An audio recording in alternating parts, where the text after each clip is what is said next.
साफ साफ भागवत में कहा गया है कि ब्राह्मण में 10 गुण होने हैं, रजोगुण, तमोगुण, शतुगुण के बारे में बात हुई है। जब सतगुण ही नहीं है आप में तो आप ब्राह्मण के। द्वापर में पूतनी देखा होगा आपने और कलयुग में मूतनी देखा। आप जब ब्राह्मण परिवार से आती हैं, 65 वर्षीय महिला हैं, तो कहाँ लिखा है कि आप मूत्र छिड़क दीजिए को, धर्म के बारे में जानकारी ही नहीं, तो ये कथा क्या खा कहेगा। और बता दूं आपको, क्या शंकराचार्य जी भगवान श्री कृष्ण से बड़े हो गए?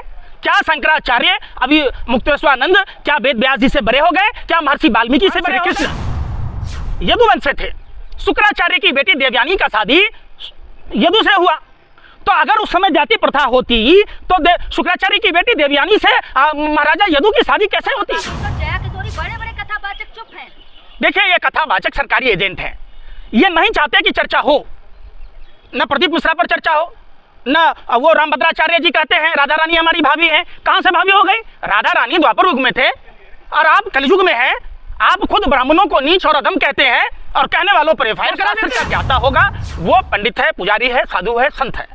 ये नहीं है मतलब कि आप किसी खानदान में जन्म लेते रहे तो आप कुछ भी करते रहिए। कभी आप राधा रानी के बारे में कुछ बोल दीजिए, कभी राधा रानी को भाभी कह दीजिए, कभी राधा रानी को कहिए कि छाता में जन्म ही नहीं मर गया था। जब प्रदीप मिश्रा ने ओंकेश्वर में जब राधा रानी के बारे में टिप्पणी की थी, भगवान श्री कृष्ण के बारे में टिप्पणी की थी, जब महाराष्ट्र के वीर में प्रदीप मिश्रा ने कहा ए चित्रगुप्त हम तुमसे नहीं डरते। अरे जो आदमी यमराज की इज्जत नहीं कर सकता, जो भगवान चित्रगुप्त की इज्जत नहीं कर सकता, जो राधा रानी की इज्जत नहीं कर सकता, जो भगवान श्री कृष्ण की इज्जत नहीं कर सकता, उसे कथा कहने का कोई अधिकार। भगवान श्री कृष्ण की इज्जत नहीं करोगे? कहां से महामूर्ख पत्रकार लोग आए हो यार? आप बताओ ना, भगवान श्री कृष्ण यादव नहीं थे? शुक्राचार्य जी अपनी बेटी देवयानी की शादी की महाराजा यदु से, तो क्या आप उसको रोक ले? यादव नाम मात्र से मनुष्य का कल्याण में पूतनी थी, कलयुग में मूतनी है।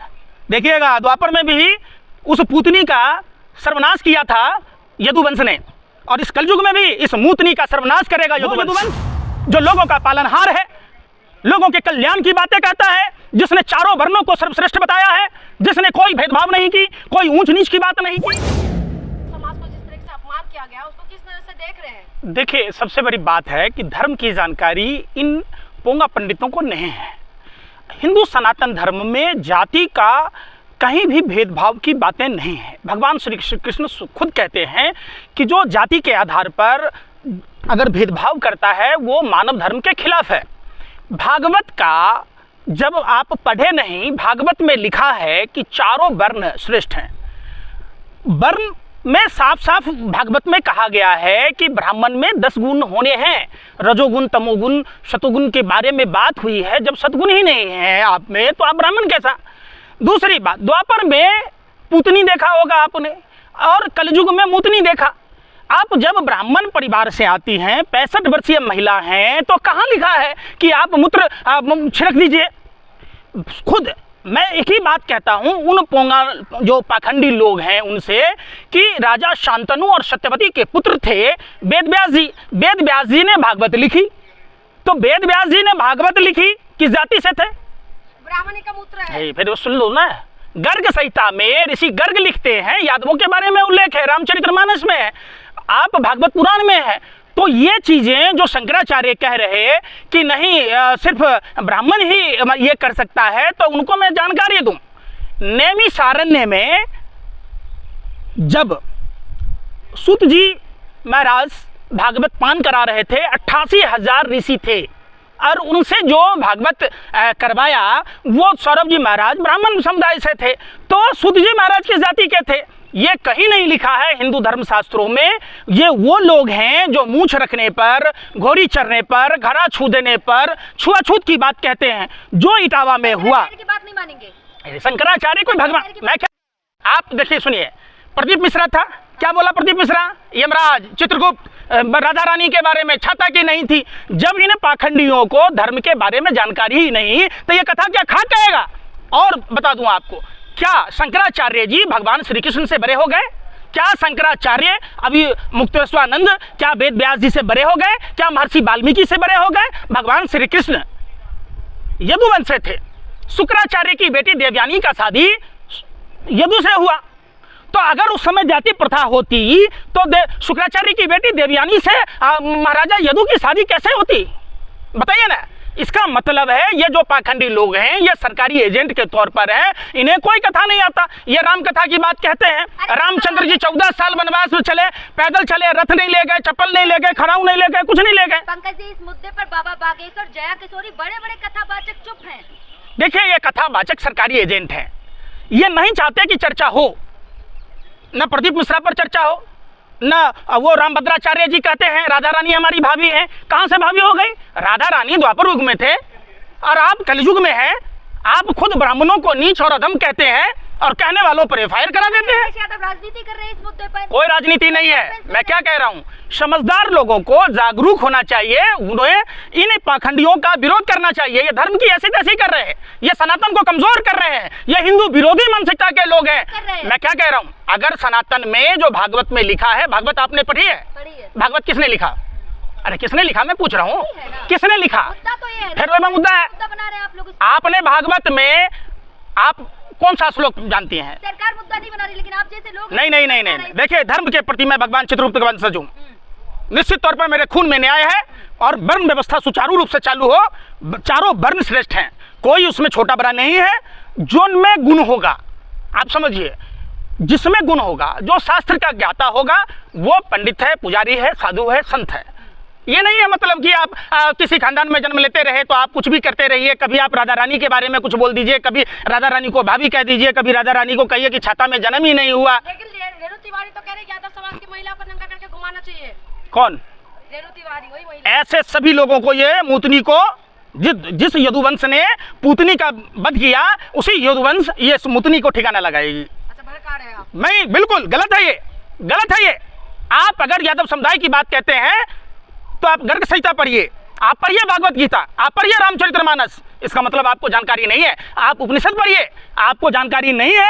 आप हिंदू धर्म को कमजोर करते हैं। जिस तरीके से इन लोगों ने हिंदू धर्म में छुआछूत पाखंड लाया, जिस तरीके से घृणा के भाव पैदा किए, इसी से तो हिंदू कमजोर हुआ। ये हिंदू विरोधी लोग हैं, हिंदू संकीर्ण मानसिकता के लोग हैं। भगवान श्री कृष्ण खुद हरियाणा में आए थे, इसलिए हरियाणा का नाम हरि का आना ही हरियाणा है। तो जब वह भागवत कह रहे थे, सबसे बड़े भागवत कहने वाले तो भगवान श्री कृष्ण है और उनको लिखने वाला वेद व्यास है। वेद व्यास किस जाति से हैं? वेद व्यास की माँ किस जाति से थी? वेद व्यास के पिताजी किस जाति से थे? आप बताइए ना, आप बताइए ना। महर्षि वाल्मीकि किस जाति से थे? आप बताइए ना। जो आचार्य गर्ग, जो गर्ग ऋषि ने गर्ग संहिता में क्या लिखा है, आप मीडिया वालों को भी नहीं पता है। आपको सिर्फ पता है कि किस तरीके से जाति में व्यवस्था फैलाया जाए, किस तरीके से सनातन को कमजोर किया जाए। सनातन धर्म में जाति का कोई उल्लेख नहीं है, चारों वर्ण श्रेष्ठ हैं और जिसमें गुण होगा वो सर्वश्रेष्ठ कहलाएगा। शंकराचार्य के खिलाफ आग उगलने लगे। अरे भाई, धरने को दिया बंदूक हो गया हवलदार, आग उगल रहे। वो शंकराचार्य कहाँ था? मर गया था। वो शंकराचार्य मर गया था जब प्रदीप मिश्रा ने ओंकेश्वर में जब राधा रानी के बारे में टिप्पणी की थी, भगवान श्री कृष्ण के बारे में टिप्पणी की थी, जब महाराष्ट्र के वीर में प्रदीप मिश्रा ने कहा, ए चित्रगुप्त, हम तुमसे नहीं डरते। अरे जो आदमी यमराज की इज्जत नहीं कर सकता, जो भगवान चित्रगुप्त की इज्जत नहीं कर सकता, जो राधा रानी की इज्जत नहीं कर सकता, जो भगवान श्री कृष्ण की इज्जत नहीं कर सकता, उसे कथा कहने का कोई अधिकार नहीं है। गलत क्या कहा? सही तो कहा, ब्राह्मण को ही कथावाचक होना चाहिए। अच्छा, काम उसको साजे। सूत जी महाराज किस जाति के थे?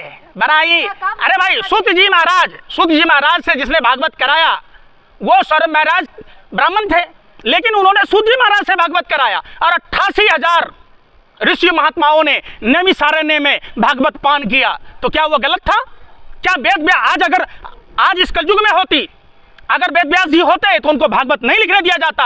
अगर इस कलयुग में अगर महर्षि वाल्मीकि होते तो उनको रामायण नहीं लिखने दिया जाता। आप बता दीजिए। वो भी राष्ट्रपति ये कह रहे हैं कि जो है जिसका जो काम है वो करना चाहिए। यादवों का काम है दूध बेचना, भैंस चढ़ाना, वो करना चाहिए। ओपी राजभर सत्ता के दलाल हैं, सत्ता के लिए वो इस तरीके का बयान देते हैं। उनको न भागवत से मतलब है, न रामचरितमानस से मतलब है, न उपनिषद से मतलब है, न गर्ग संहिता से मतलब है। अगर ओम प्रकाश राजभर हिंदू धार्मिक ग्रंथों को पढ़ा होता तो साफ साफ स्पष्ट लिखा गया है, वर्ण व्यवस्था, चारों वर्ण श्रेष्ठ है और जिसमें जैसा गुण होगा वो काम वो करेगा। लेकिन यादव समाज को आप भड़काने में लगे। फिर वही बात, अरे भाई, भगवान श्री कृष्ण की इज्जत नहीं करोगे? कहाँ से महामूर्ख पत्रकार लोग आए हो यार? आप बताओ ना। भगवान श्री कृष्ण यादव नहीं थे? शुक्राचार्य जी अपनी बेटी देवयानी की शादी की महाराजा यदु से, तो क्या आप उसको रोक लेते हैं? देखा नहीं कैसे थाने में वहाँ पुलिस वालों के ऊपर? अरे भाई, फिर वही बात, मैं आपको साफ और स्पष्ट बताऊं, आप हिंदू धर्म को कमजोर मत कीजिए। जिसमें ज्ञान नहीं है वो अज्ञानी लोग जब समाज में इस तरीके की नफरती बात बोलेंगे तो हिंदू समाज कमजोर होगा, हिंदू कमजोर होगा, सनातन परंपरा कमजोर होगी। सनातन के किसी भी किताब में बता दो, किसी भी ग्रंथ में बता दो कि जहां जाति के आधार पर मानव के साथ मानव धर्म क्या है बताओ, उसी गीता में मानव धर्म के बारे में कहा गया है। भगवान श्री कृष्ण खुद कहते हैं, आप भगवान श्री कृष्ण को जुटला रहे हैं, आप महर्षि व्यास को जुटला रहे हैं, आप महर्षि वाल्मीकि को जुटला रहे हैं, आप ऋषि गर्ग को जुटला रहे हैं, आप सूत जी महाराज पर लांछन लगा रहे हैं। जो सौरभ जी महाराज ब्राह्मण होते हुए सूत जी महाराज से जब नवी सारण्य में भागवत पान करा रहे थे, 88,000 देश के साधु संतों ने भागवत पान किया था, क्या वो गलत था? जानकारी है नहीं, चल दिए अलकत गगड़ी झलकत जाए। आप मीडिया के लोग सरकारी एजेंट बन के चल रहे हो। आपकी हिम्मत नहीं है कि प्रदीप मिश्रा जैसे पाखंडी पर सवाल उठाए, आप हिम्मत नहीं है कि रामभद्राचार्य जैसे लोगों पर, जो खुद ब्राह्मण समुदाय में जन्म होने के बाद ये नीच और अधम ब्राह्मण है। ये फैसला करने वाला रामभद्राचार्य कौन होता है? ये धर्म उसके बाप की बपोती नहीं है। यह धर्म कई जुगों से, लाखों वर्षों से सनातन परंपरा है। उस सनातन परंपरा का सिर्फ भगवा चोला ओढ़ लेने से, चंदन टीका लगा लेने से, दाढ़ी मूछें बढ़ा लेने से कोई साधु नहीं हो जाता। साधु होने के लिए, ब्राह्मण होने के लिए, पंडित होने के लिए 10 गुण आवश्यक है, जो भगवान श्री कृष्ण ने कुरुक्षेत्र में बताया था। कोई भी ब्राह्मण हो सकता है जिसमें वो 10 गुण पाया जाएगा। आपको पता है विश्वामित्र इसी कन्नौज के राजा थे। इनके पिता काथ बिहार में जाकर उन्होंने तपस्या की, वो राजपूत वंश में जन्म लिए। और आज कुछ ब्राह्मण गोत्र में कहा जाता है कि मैं विश्वामित्र के गोत्र का हूं। तो हमारे यहाँ कर्म प्रधान है, जैसा कर्म करोगे वैसा फल मिलेगा। इन पाखंडियों पर, जो खुद तो कहते हैं राम कथा कहते हैं और राम के चरित्र को नहीं अर्जन करते हैं। रामचंद्र जी 14 साल वनवास चलते रहे, एक ही कपड़े में लिबास में गए, उन्होंने अपने लिए खराव तक भरत जी के लिए छोड़ दिया और वो 25-25 लाख रुपया लेते।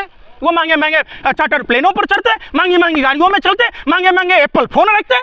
तो आपको राम कथा कहने की क्या आवश्यकता है भाई? 1.5 लाख का चश्मा, आप समझिए, ऑस्ट्रेलिया घूमने जाते हैं। अरे भाई, भगवान राम ऑस्ट्रेलिया गए थे? भगवान राम ने क्या करने गए थे? अरे सुन तो लो यार, अपने आते नहीं हो और कहने। अच्छा, आप पढ़ लिए, आप पढ़ लिए, अरे आप पढ़ लिए। कथा करने गए। आपको मालूम है यादव नाम मात्र से मनुष्य का कल्याण होता है? यादव नाम लेने से ही, सोच लीजिए, गर्ग संहिता पढ़ लीजिए। छिड़क दिया है? मूत्र छिड़क दिया, महिला की मूत्र, अच्छा, उनको शुद्धिकरण कर दिया। द्वापर में पूतनी थी और कलयुग में मूतनी है। देखिएगा, द्वापर में भी उस पूतनी का सर्वनाश किया था यदुवंश ने, और इस कलयुग में भी इस मूतनी का सर्वनाश करेगा यदुवंश। वो यदुवंश जो लोगों का पालनहार है, लोगों के कल्याण की बातें कहता है, जिसने चारों वर्णों को सर्वश्रेष्ठ बताया है, जिसने कोई भेदभाव नहीं की, कोई ऊंच नीच की बात नहीं की। आप अपने पुरखों की विरासत को धूमिल कर रहे हैं, आप सनातन परंपरा को बदनाम कर रहे हैं। जिस सनातन परंपरा में वेद व्यास, महर्षि वाल्मीकि, गर्ग ऋषि जैसे लोग हुए, सूत जी महाराज जैसे भागवत पान कराने वाले ऋषि हुए, आप उन पर सवाल उठा रहे हैं, सनातन पर सवाल उठा रहे हैं। हमें लगता है कि कहीं किसी दूसरे धर्म के लोगों से पैसा लेकर तो सुपारी नहीं ले रखा अपने सनातन को तार तार करने की। सनातन परंपरा को समझने की बात है। सनातन 84 लाख योनियों के भरण पोषण की बात कहता है। सनातन त्याग, तपस्या, बलिदान, क्षमा, परोपकार की बात कहता है। सनातन सर्वधर्म संभाव की बात कहता है। सनातन मानव धर्म की बात कहता है। और मानव धर्म ये कहता है कि आप किसी के जाति के आधार पर आर्थिक या सामाजिक असमानता की बात नहीं कर सकते। यह मानव धर्म के खिलाफ है। हम सब इंसान भगवान की नज़र में भगवान की कृति है, इसलिए हम सब एक हैं। न कोई राजा है, न कोई रंक है, न कोई ऊंचा है, न कोई नीचा है। भगवान बराबर समदर्शी है, भगवान बराबर देखते हैं। भगवान ने कभी कहा ही नहीं। आप उपनिषद पढ़िए, आप गर्ग संहिता पढ़िए, आप रामचरितमानस पढ़िए, आप भागवत गीता पढ़िए। भागवत गीता पढ़ेंगे, साफ और स्पष्ट समझ में आ जाएगा कि कोई भेदभाव हिंदू सनातन धर्म में नहीं है। जो लोग भी अगर इस तरीके की छुआछूत पाखंड की बातें कहते हैं, वो सनातन विरोधी है, वो देश विरोधी है। इनको सजाए मौत की सजा मिलनी चाहिए।